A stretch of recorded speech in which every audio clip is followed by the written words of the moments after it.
You've done your exam prep, you've studied, you're now walking into the exam hall. Which of these are you going to look like at the end of the exam? I have 5 test day tips that will help you look like the person on the right. Ready? Tip number 1. This is for the last minute crammers. Now, I don't encourage cramming, but if you have to, you want to go through the stuff you need to memorize up until it's time to enter the exam hall. That's because you're relying on your short-term memory. Once you have your exam paper and you're allowed to write those stuff down. By the way, make sure you don't accidentally bring in any materials containing exam-related information because that's called cheating. At this point, you might be tempted to start your exam immediately. Hold your horses, just like what Benjamin Franklin said. If you fail to plan, you're planning to fail. I'm sure you don't want to fail, so let's move on to the next tip. Tip number 2.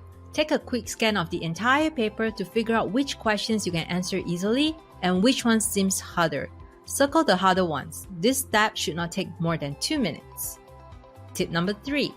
Figure out how much time to answer each question and allocate more time for the harder questions.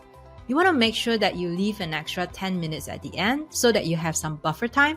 We'll address what to do with that in tip number 5.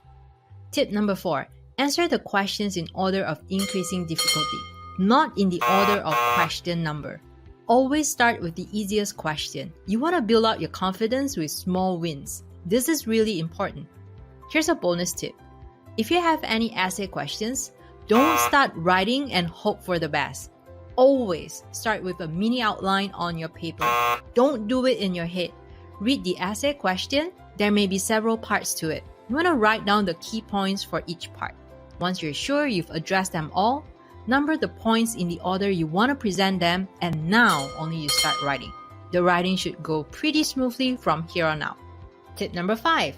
Once you're done with the entire paper, don't leave the exam hall early or take a nap. Always spend the time to check your work up until the end. See if there are any errors or typos. These kind of mistakes can be easily fixed and will make a difference in your grades. If you found errors, take a deep breath and fix them. Don't panic. You're now ready to ace your exam. I've placed the 5 tips in a free guide for you.